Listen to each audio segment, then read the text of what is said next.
Thank you so much for creating time and joining this particular space. Um, I'll start off by introducing myself. So, my name is Edgar Wabwire.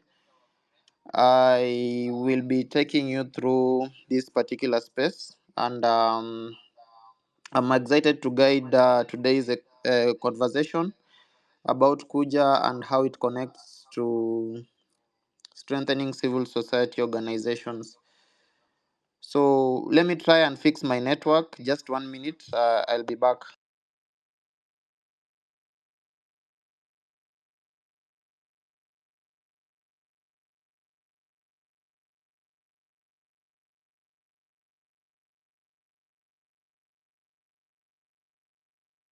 Perfect. Thank you so much. So this is a space that you can actually request the mic, and we will also give you a chance to get to ask questions and to also speak. But in the meantime, I'm going to briefly explain the purpose of this space. So this space is about exploring Kuja, the different products of Kuja, and the unique role Kuja plays in empowering civil society organizations. And it's also about engaging you as our audience and participants to reflect on how these particular tools might address the different challenges that you face. Our goal today is not just to share what Kuja is, but to build a dialogue around Kuja and how we can advance localization and strengthen African development.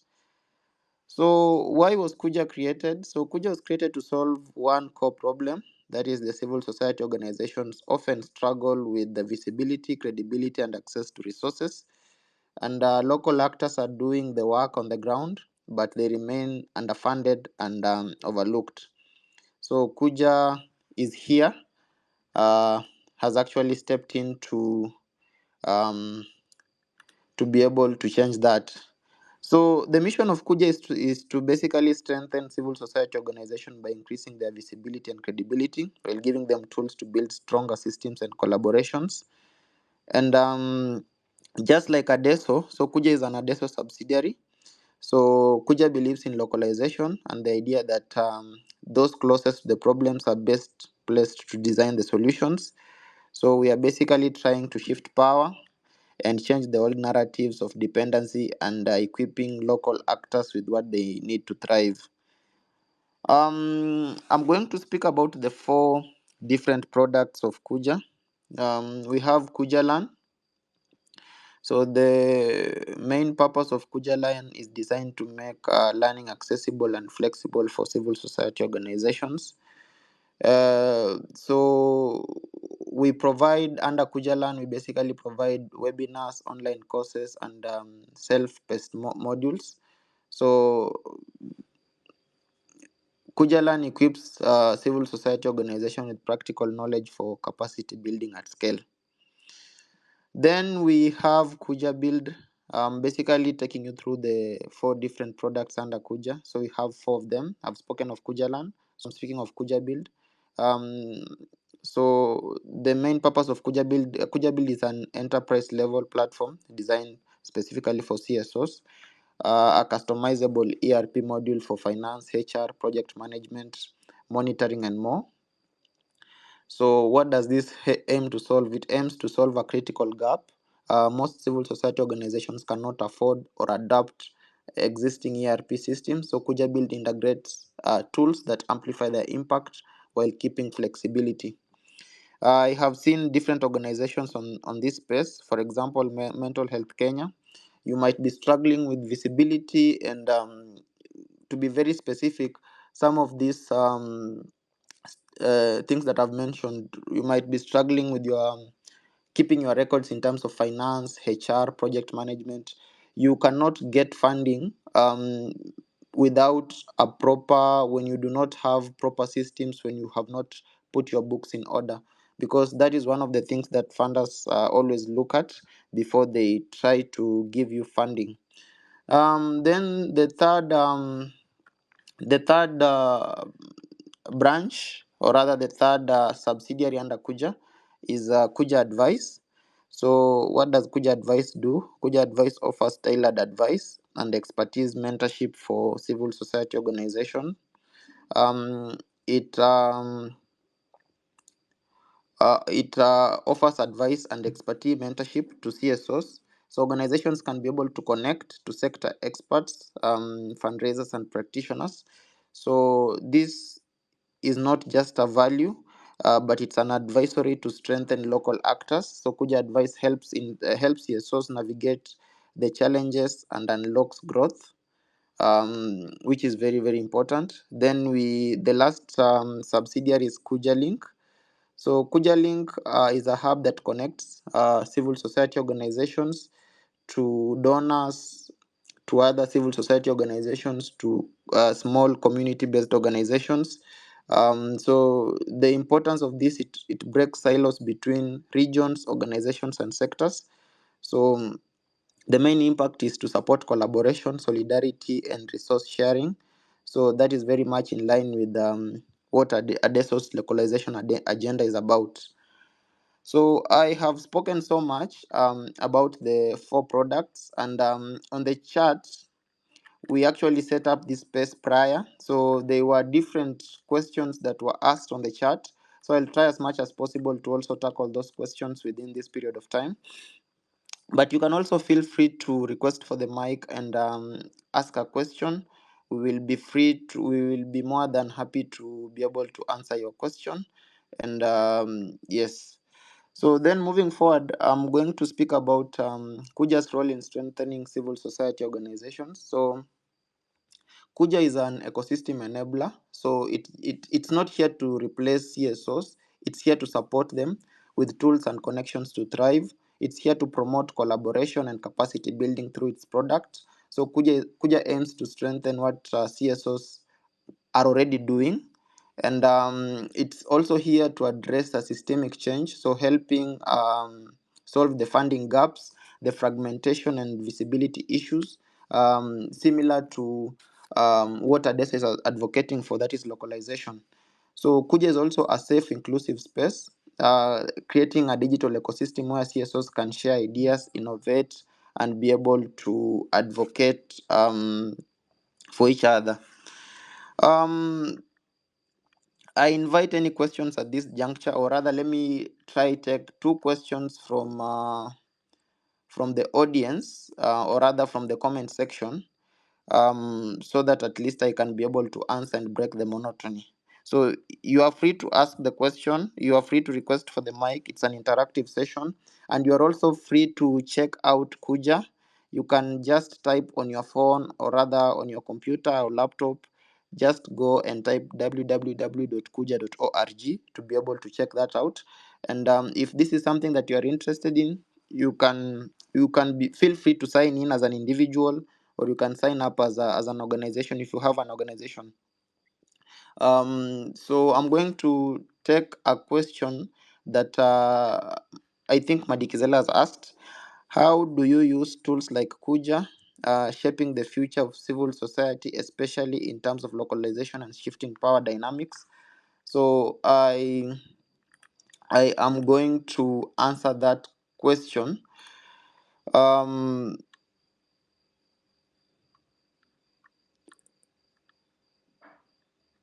I'm going to answer that question. The question, let me repeat the question. How do you see tools like Kuja shaping the future of civil society organizations? Okay. So a tool like Kuja is very key to localization and shifting power. So for the longest time, development has been donor driven and centered on international actors. So Kuja is here to equip local organizations with visibility, capacity, and networks so that power begins to shift closer to communities who understand their challenges best. So this future is about local voices leading, global partners listening, and resources flowing directly to where they are most needed. And Kuja makes practical and possible by leveling this playing field. I hope, Madikzela, I've captured your question well, in terms of whatever you wanted to know about that. So I'm going to take another question. Um, There is someone, I think it's Chumba, has asked, in what ways does Kuja make learning more accessible and relevant for grassroots organization that may lack resources or time?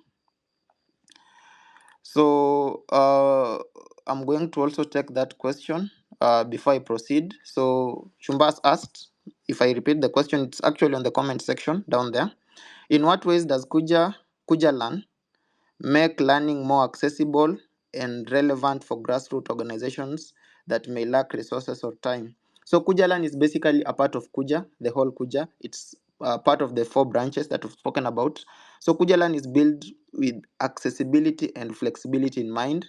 So it provides webinars and self-paced e-learning courses tailored to the realities of CSOs.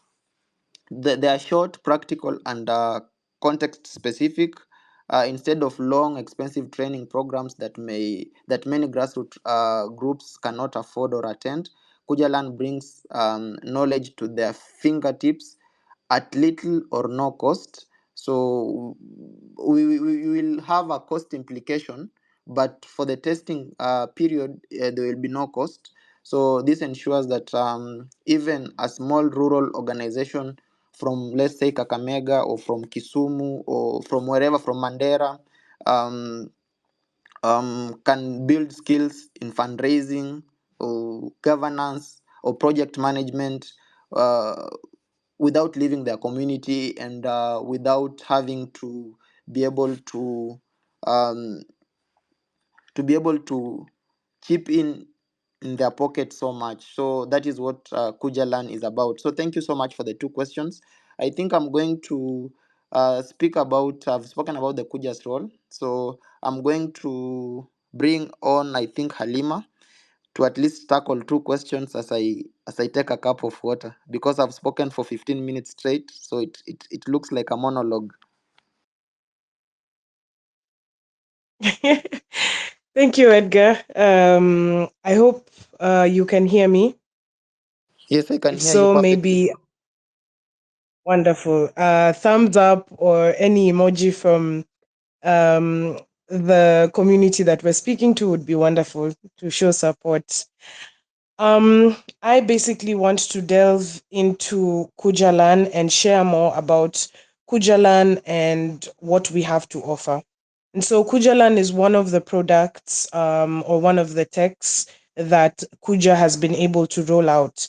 And how we're using this particular tech is basically offering learning opportunities for civil society organizations, funders, INGOs, and yes, we're basically using this space and enabling these change makers to be able to learn and exchange ideas amongst peers.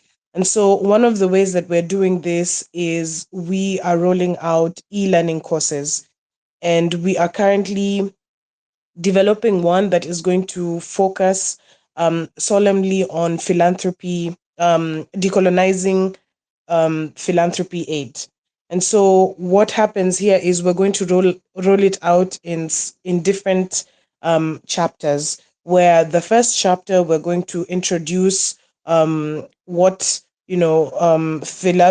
aid in philanthropy looks like, and then give a synopsis of what we mean by decolonizing that kind of setup. And so we want to give people an introduction to this topic so that they can best understand it.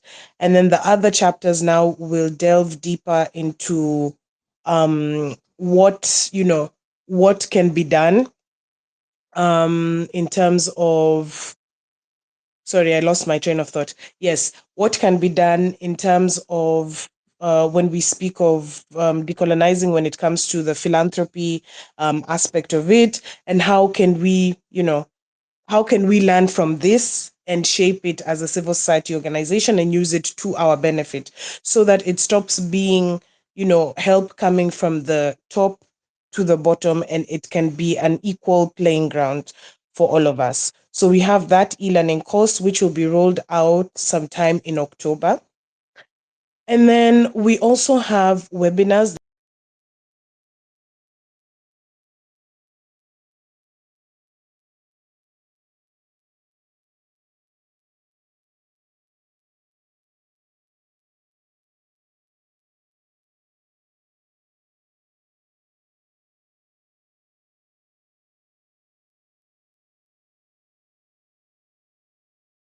Hi, Halima.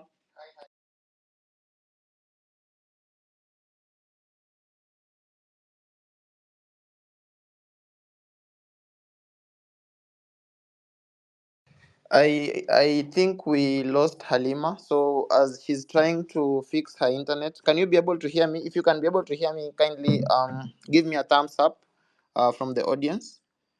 Um, can you guys be able to hear me? Yes, yes, we can. Oh, okay. Halima, we lost you for a moment when you were speaking, so you can kindly proceed. Okay, so I was speaking about the other way that we are indulging our members or the individuals who are interested in joining Kuja is by hosting monthly webinars. And so I was speaking about our website and how it supports three different languages, which are English, French, and Spanish, because we have audiences in Latin America, and we also have audiences in we also have audiences in West and Central Africa, the French speakers. And so, what we do during these webinars is now we are looking for CSOs, civil society organizations, who can identify funders that they've worked with for the longest, and they can come up with a topic of interest to elaborate, their ongoing relationship, what has worked, what hasn't, what they needed to improve, etc., etc. And this conversation is from both ends. So the CSO gives their lessons and the funder also gives their lessons. That way, it's like an exchange kind of interaction, and the audience gets to learn, whether they're CSOs or whether they're funders, they get to learn different approaches in which the two can work together in this same ecosystem. And so for Kuja, we are mainly focusing on those two the webinars and the e-learning courses to help local actors, build that character, gain that visibility, get the transparency that they want, as well as gain legitimacy. Because a lot of the time the local actors are actually doing the bulk of the work, but they're just not being trusted enough because maybe they're too small, or maybe they just don't have the resources that are needed. And so we have those two components under Kujalan. Yeah. So Edgar, I'll let you take over from there. I just wanted to emphasize those two specific pointers when it comes to Pujalan and what specifically is available for individuals on this call who are interested. So over to you, Edgar. Thank you so much, Halima. So I'm going to proceed with the questions. Um, so there is someone that has asked on the chat that what was the driving force behind creating Kuja, and what unique gap does it fill for civil society organizations? So Kuja was born out of a clear gap in the civil society ecosystem. So while many local organizations are doing incredible work in their specific areas of interest, or in their different niches, they often remain invisible, fragmented, and under resourced. So donors and global actors frequently overlook them, not because they lack value, but because they lack the visibility, access to tools, and credibility in the global eyes. So Kuja is here to fill this gap. So Kuja, if an organization or an individual is able to join Kuja via kuja.org, this will give you the visibility. You will be able to interact with different individuals in the humanitarian sector. You'll be able to interact with different networks, and Kuja gives you the different tools that will help your organizations, or rather it will help you as a person to thrive. So I think I've captured that question. So Kuja is basically here to help you get the visibility as an organization. If you are an individual working in an organization that you've been struggling with visibility, Kuja is a go-to place for you. Then I'm going to tackle some more questions. Someone has also asked on the chat, How does Kuja's mission of strengthening visibility and credibility translate into practical support for CSOs on the ground? So that is a quite interesting question. So Kuja basically strengthens visibility by offering a platform where organizations can showcase their profiles. So when you join Kuja, you can either join as an individual or as an organization, and from that you fill up your profile. So after filling up your profile, whether is an individual or an organization, you can be able to now get to connect with other organizations. You can be able to get to connect with other funders. I wish this was a call that I could demonstrate how Kuja works, but you can quickly jump onto kuja.org on your phone, because it's mobile friendly. If you're using a laptop, you can also check it out. There you can be able to see the different profiles, specific profiles. If it's a donor, they have clearly indicated that. If it's an organization, if it's an individual, so it makes easier for you to navigate through the platform. So back to the question on credibility. So Kuja enables the verification process. So before joining the platform, there is a process that you have to undergo in terms of meeting the due diligence, so that it also becomes easier. It becomes a platform that hosts organizations that are legit. So um, it offers capacity building resources and connects organization with different organizations. So together, these are able to strengthen the trust between local organizations and potential partners or funders. So in practice, it means a small grassroots organization or other group can stand alongside bigger players with legitimacy and professionalism. So Kuja is a to-go-to platform.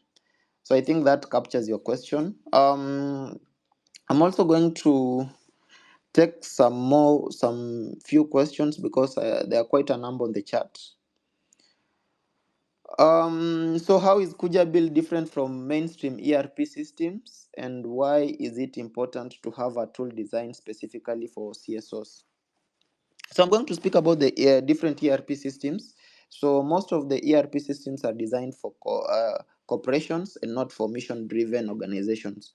So Kuja Build is a custom build for CSOs with modules tailored to nonprofit realities, donor reporting, and monitoring and evaluation. Not forgetting project tracking and volunteer management. So it is adaptable and does not overwhelm users with the relevant business features. So this, as a result, um, the result of this is that even small organizations can run their own operations with enterprise level efficiency, freeing them to focus on impact rather than administration. Most of organizations do focus on administration most of the time rather than impact. So Kuja Build through its ERP system will help you cut that.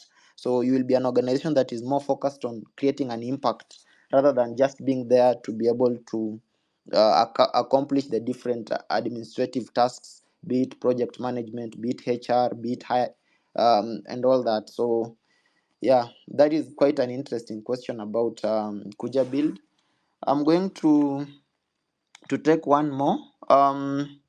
So, what systemic challenges like funding gaps or lack of visibility does Kuja aim to directly tackle, and how? Thank you so much for that question. So, I'm going to speak about three systemic challenges that are central to Kuja's mission. So, the funding gap. So, Kuja connects organizations with funding opportunities and equips them with proposal writing tools to increase access to resources. Then there is another systemic challenge of fragmentation. So KujaLink fosters collaboration and networking, therefore reducing the isolation many CSOs face. Then there is also a visibility gap. So by offering a platform where organizations can showcase their impact, Kuja basically ensures that local actors are seen by donors, governments, and global stakeholders. So in essence, Kuja addresses the core obstacles that keep CSOs that are small and invisible, helping them step into their rightful role as leaders in development. So I'm going to give you guys at least 5 minutes to be able to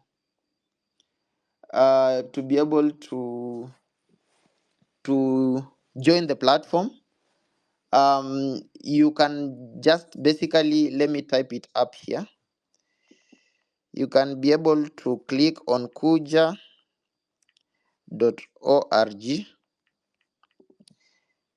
Yes, you can click on that link. Okay, just a minute.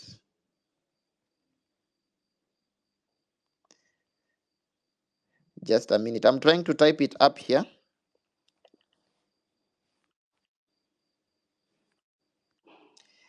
I also indicated it in the chat for those who are interested. You can find the link in the chat. Yes, perfect. So you can be able to click that link uh, and be able to join the platform. I'm going to give you 5 minutes. So within that period, you can request the mic if you have any questions. I think I've tackled most of the questions on the chat, on the comment section. Um, because we set up this space prior, so there are questions that were streaming in. So I have been able to tackle some of them. So if you have any questions, kindly feel free to come up and ask. I'll be more than happy to answer. Um, yes. Otherwise, you can have the 5 minutes, log on to the platform, try to create a profile, give us a review, give us what you think. What does Kuja capture, or rather, what do you think Kuja needs to capture for you to be comfortable using the platform, or rather, for your organization to be comfortable using the platform? So, yeah, as you do that, I think I'm going to tackle some more questions. Okay, there is someone asked, for organizations or individuals listening today, what is the first step they should take to connect with or benefit from Kuja? A very interesting one. So it's very simple. As I've been speaking about this, so you have to visit kuja.org and register. There are two ways of doing it: registering as an organization or registering as an individual. So by creating a profile, organizations immediately become part of the this bigger ecosystem. So from there, they can be able to explore learning opportunities on Kujalan. They can be able to join discussions and collaborations through Kuja Link. That is the visibility aspect of it. And we are still in the development phase. So some of these things will be available as we go, because currently what we have on the platform is more of providing that visibility aspect of it.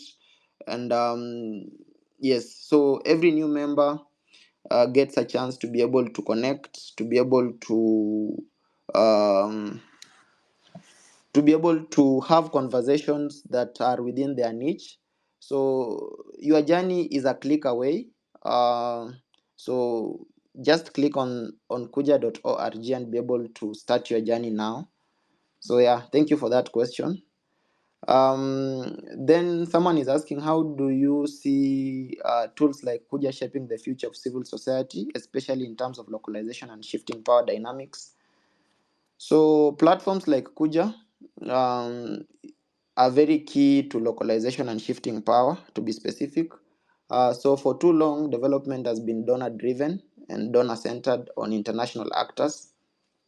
So Kuja equips local organizations with visibility, capacity, and network so that power begins to shift closer to communities who understand their challenges best. So this future is about local voices leading, global partners listening, and resources flowing directly to where they are most needed. So Kuja makes this practical and possible by leveling the playing field that has not been leveled for quite some time. So with that, I think I've tackled all questions from the chat. So what are some of the take homes? As I wait for you guys to request for the mic, and as I also just keep the conversation going as you try to join the platform. So the summary key points about this space. So we have explored Kuja's origin. We have spoken about the four products and how this strengthens civil society organizations through visibility, credibility, and collaboration. We have spoken about, or rather reinforced, missions and vision. So our mission is to support CSOs, and our vision is an African where local actors lead and they don't follow. A vision where shared partners, or rather a vision where we can be able to um, believe in localization. So the idea that those that are closest to the problem are the best place to design for solutions. So we are basically trying to shift power and challenge the older narratives of dependency, and we are also equipping local actors with what they need to be able to thrive in their different spaces. So what are the next steps for our audience? You can basically just visit kuja.org and be able to register your organization, or rather register as an individual. Then you can be able to explore that platform, give us feedback. We have the community engagement team that is always on standby to be able to answer your questions. You can go through the frequently asked questions. If you have any other questions that you feel they're of importance that has not been captured in that section, we always have someone on standby to be able to capture that, to be able to help you navigate through the platform. It's a very friendly platform, both mobile friendly and computer, whether you're using a or you're using laptop, it's very to the same. um, so yeah, thank you so much for your time and participation. And yes, I've spoken for so long. I think even my you can hear from my voice. So yeah, I'll bring in Halima. Maybe if she has any other thing that I've left out or any other closing remarks, so that we can finish this up. Thank you, Edgar, for this amazing, amazing session. It was really, precise, brief, and I think I speak for all of us when I say it was an educative, informative session. And so I just wanted to point out that we also have a WhatsApp community. And so if you're interested in finding out more about Kuja, and our products and the role we're trying to play when it comes to the civil society community, I've put the link on the chat, and you can click on it to be part of our WhatsApp community. I'm really looking forward to interactions even after this particular space. I've also indicated our email address, which is kuja at info@kuja.org. If you have any questions, or you have any recommendations, or you have ideas for webinars that you probably want to sit down with us and discuss, we are also willing to do that. We're also very willing to look for partnerships, and so you can always shoot us queries or comments or information at info@kuja.org, and we will be able to respond to you and see how best we can work together. So after this particular session, I'm really hoping to see most of you having joined the platform. And I really just want to thank you for taking the time. It's 8 p.m. in Kenya, and probably later somewhere else if you've joined from, another country. So we'd really just like to take this time to really, really thank you. And we'll be having more of these sessions on X, and trying to interact more with our audience on here. And so, yeah, just thank you very much. I don't have anything else to add. Back to you, Edgar. Okay. Thank you so much, guys, for joining. I look forward to also interacting with you guys on the platform. So I always visit kuja.org. Give us feedback, give us criticism. Um, yeah. So thank you so much. I really appreciate it.